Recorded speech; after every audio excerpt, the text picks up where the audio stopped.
how can validation be used to enhance our romantic lives?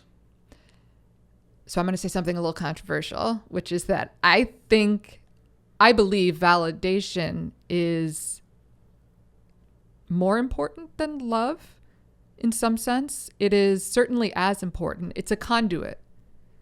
So if you don't feel accepted or seen by your partner, what does it mean to feel loved by them? Like, you can't really feel loved from someone that doesn't know you.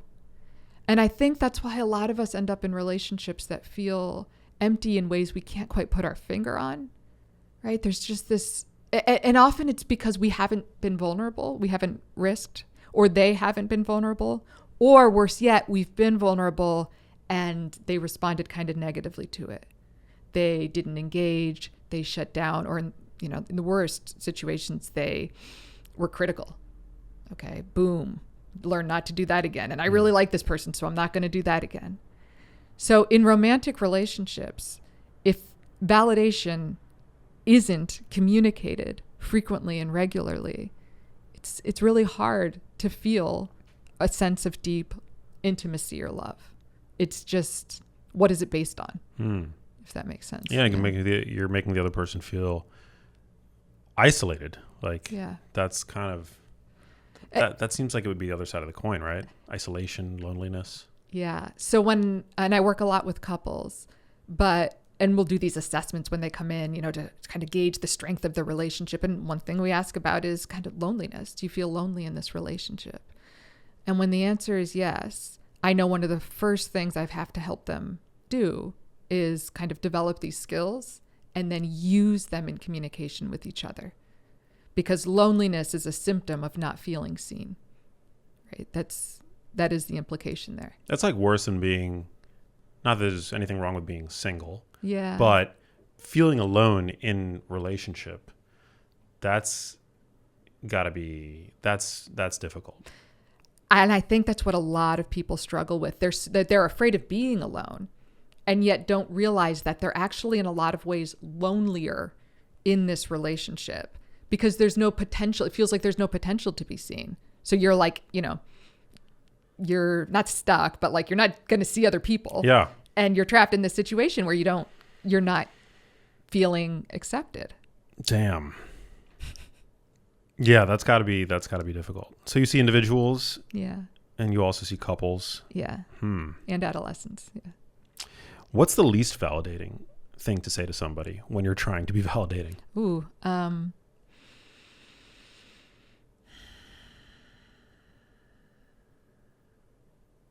That doesn't make any sense.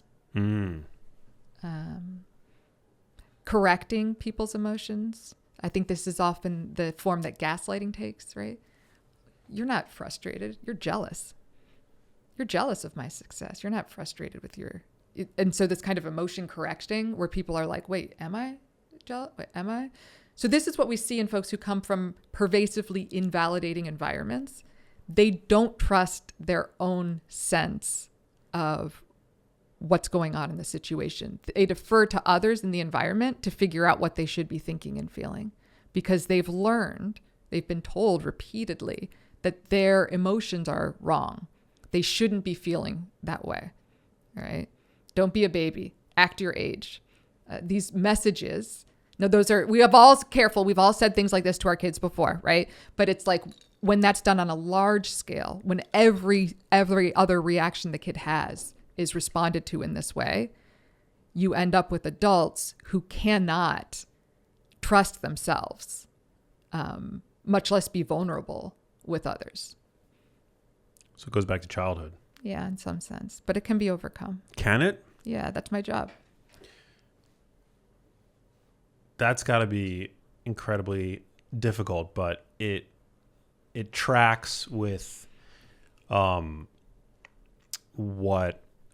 back to the Mark Leta interview, because he carries with him profound insight from the world's, or at least this country's most disenfranchised, and the wounds that these people often have.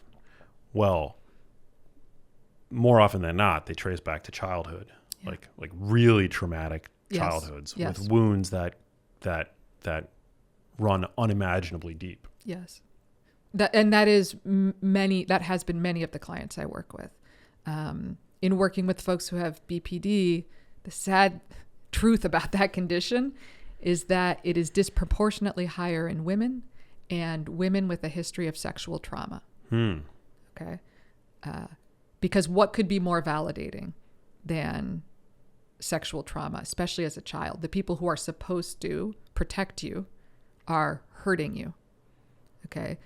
It's hard to understand. This doesn't feel right, but this is someone I should trust. This person knows what's right and they're doing this, but this doesn't feel right. And then there's the confusing thing a lot of times, which people don't talk about often, which is that sometimes there's some component of pleasure involved for the child.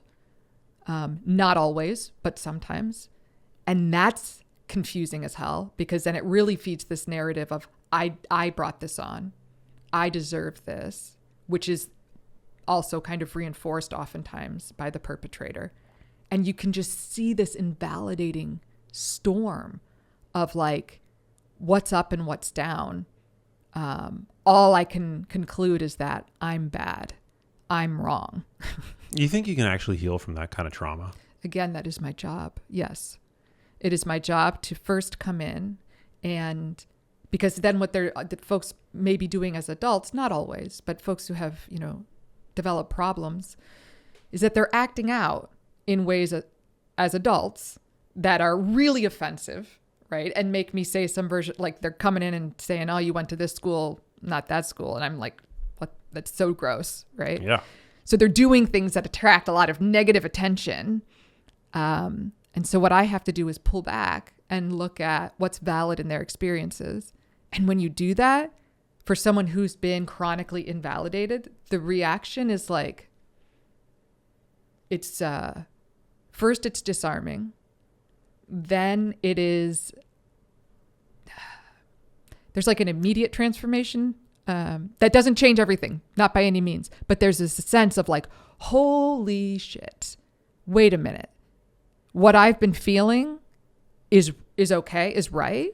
Like I should have been feeling that. I mean, they kind of knew it all the time, but to have somebody else come in and say, no, that makes perfect sense.